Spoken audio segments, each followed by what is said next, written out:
ഈ വണ്ടിയുടെ മെയിൻ പോരായ്മയായിട്ട് എനിക്ക് തോന്നിയത് ഈ വണ്ടിയുടെ റിയർ ബ്രേക്സാണ്.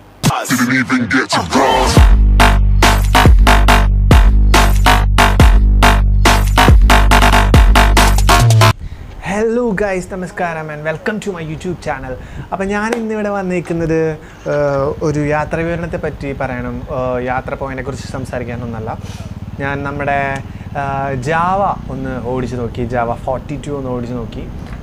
പിന്നെ ജാവ ക്ലാസിക്, നോർമൽ ജാവ രണ്ടിനെക്കുറിച്ചും കുറച്ച് സംസാരിക്കുകയാണ്. നിങ്ങളെക്കുറിച്ച് ഇതിൻ്റെ കുറച്ച് നെഗറ്റീവ് ഫീച്ചേഴ്സ് ഞാൻ പറയാനും പിന്നെ എനിക്കിതിൽ ഇഷ്ടപ്പെട്ട കാര്യങ്ങൾ നിങ്ങളോട് ഷെയർ ചെയ്യാനാണ് വന്നത്. അപ്പോൾ സ്റ്റേ ട്യൂൺഡ്. ഇനീഷ്യലി എനിക്ക് തോന്നിയൊരു കാര്യം റൈഡിങ് പോസ്ചർ എന്താ പറയുക, അത്ര ഇങ്ങോട്ട് നമ്മളെ മറ്റുള്ള ക്രൂസർ ബൈക്കുകൾ പോലെ ഭയങ്കര റിലാക്സ്ഡ് അല്ല. ഈ 42-ൻ്റെയാണ് ഞാൻ പറയുന്നത്. ഇതൊരു കുറച്ചുകൂടെ സിറ്റി ഫോക്കസ്ഡ് ക്ലാസിക് ബൈക്കാണ്. എൻ്റെ ഒരു അഭിപ്രായത്തിൽ ഈ വണ്ടി അത്ര ടൂറിങ് പോസിബിൾ ആണെന്നല്ല, അത്ര കംഫർട്ടബിൾ ആയിരിക്കില്ല. ഈ ഒരു റൈഡിങ് പോസ്ചർ കുറച്ച് മുന്നോട്ടാണെന്നുള്ള റൈഡിങ് പോസ്ചറാണ്. But even if it is okay. പിന്നെ എടുത്തു പറയേണ്ട ഒരു കാര്യമാണ് ഇതിൻ്റെ മീറ്റർ ബോക്സ്. പണ്ടത്തെ ആ ജാവയുടെ ഒരു ഫീൽ കൊണ്ടുവരാൻ വേണ്ടിയിട്ട് നോർമൽ മീറ്റർ ബോക്സ് റൈറ്റിലേക്ക് ക്ലോക്ക് വൈസിൽ മൂവ് ചെയ്യുമ്പോൾ ഇതിന് മേലെ നിന്ന് തുടങ്ങി ആൻറ്റി ക്ലോക്ക് വൈസ് അല്ല, പക്ഷേ ലെഫ്റ്റിലേക്ക് ഇങ്ങനെ തിരിഞ്ഞ് വേറൊരു വ്യത്യസ്ത രീതിയിലാണ് ഇതിൻ്റെ മീറ്റർ ബോർഡ് ഡിസൈൻ ചെയ്തിരിക്കുന്നത്. ഒരു ഓഡോമീറ്റർ, ഒരു ട്രിപ്പ് മീറ്റർ തന്നെയാണ്. വല്ലാണ്ട് വലിയ അധികം ഡീറ്റെയിൽസും കാര്യങ്ങളൊന്നും അവർ ഈ മീറ്റർ ബോക്സിൽ ഇൻക്ലൂഡ് ചെയ്തിട്ടില്ല.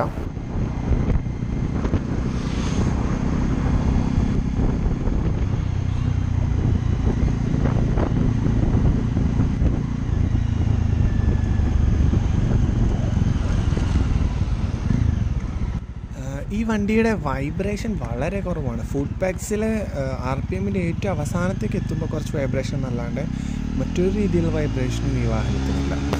ഞാൻ ഈ വണ്ടിയുടെ പോരായ്മകൾ എടുത്തെടുത്ത് പറയുന്നത്, ഈ വണ്ടിയെക്കുറിച്ച് എല്ലാ പോസിറ്റീവ്സും നല്ല കാര്യങ്ങളൊക്കെ നിങ്ങൾ മനസ്സിലാക്കിയിട്ടുണ്ടാവും. അത് വീണ്ടും പറഞ്ഞ് ഈ വണ്ടിയുടെ സ്പെക്കും പറഞ്ഞുകൊണ്ട് ഈ വണ്ടിക്ക് എന്തൊക്കെ സംഭവങ്ങളെന്ന് അറിയാൻ പറ്റില്ല. അതുകൊണ്ട് മാത്രം എനിക്ക് നെഗറ്റീവ്സായി ഞാനൊരു ടൂറർ, അപ്പോൾ പേഴ്സണലി ഒരു ടൂറർ ആയതുകൊണ്ട് പറയുന്നു എന്നുള്ളൂ. അതാരും വേറൊരു അർത്ഥത്തിലെടുക്കാം.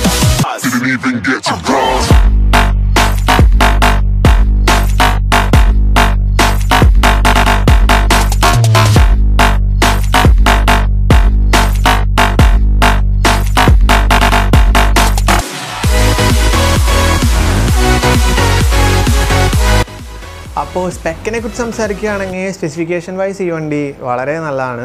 അതായത് 300 cc-യിൽ 27 HP ആണ് ഈ വണ്ടിയുടെ എൻജിൻ്റെ കരുത്ത്. പിന്നെ 28 Nm ടോർക്കുള്ള 6 സ്പീഡ് ഗിയർ ബോക്സ് ഉള്ള ഒരു വണ്ടിയാണ്. അത് വളരെ നല്ലൊരു കാര്യമാണ്. ടൂറിങ്ങിന് വെച്ച് നോക്കുമ്പോൾ 6 speed gear box it's very good. Braking കമ്പാർട്ട്മെൻറ്റിലോട്ട് വരികയാണെങ്കിൽ ഫ്രണ്ട് ബ്രേക്ക് 280 mm ആണ്, വിത്ത് ABS ആണ് വന്നേക്കുന്നത്.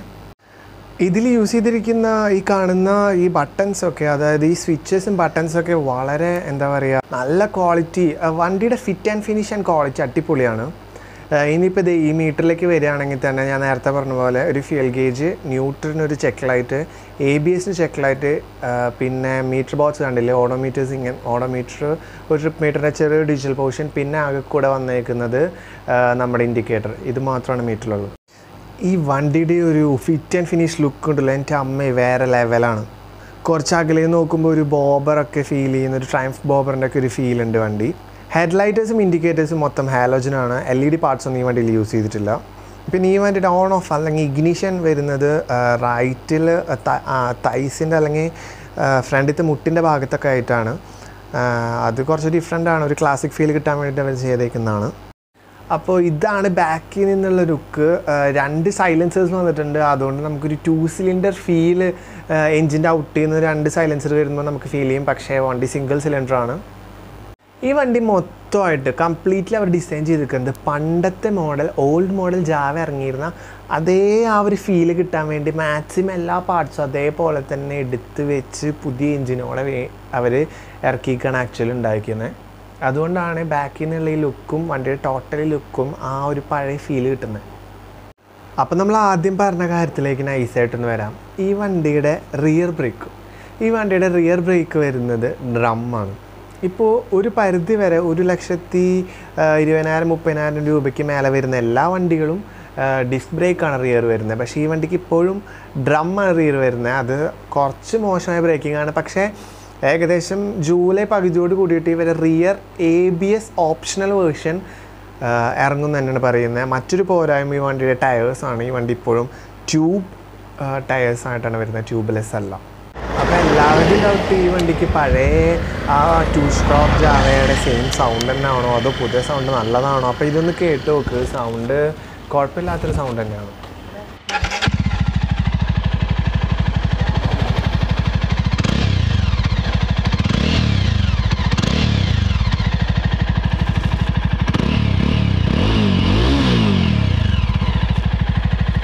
അപ്പോൾ ജാവ 42 എന്ന മോഡൽ അല്ലാതെ പക്ക ആദ്യത്തെ മോഡൽ ജാവ പോലെ തന്നെ സെയിം അതേപോലത്തെ ഒരു ജാവ ഇറങ്ങിയിട്ടുണ്ട്, വെറും ജാവ ക്ലാസിക്. അതൊന്ന് കണ്ടു നോക്കും.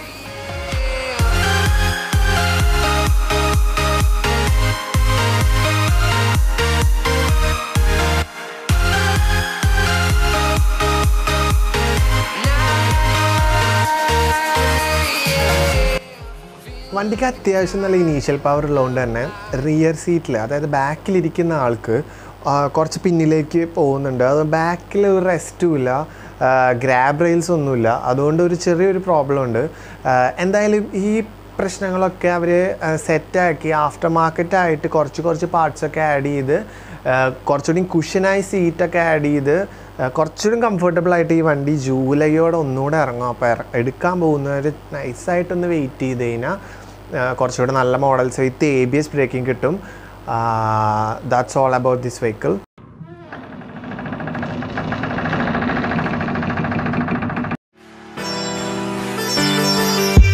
Until you find your way back home.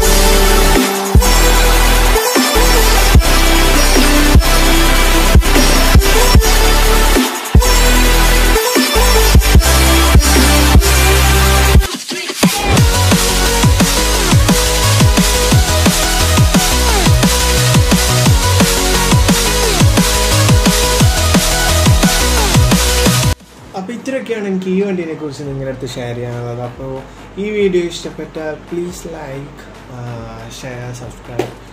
അപ്പോൾ നിങ്ങളുടെ ഓരോ സബ്സ്ക്രിപ്ഷനും നമുക്ക് വീണ്ടും വീഡിയോസ് ഉണ്ടാക്കാൻ ഭയങ്കര മോട്ടിവേഷനാണ്. Thank you for watching and safe ride.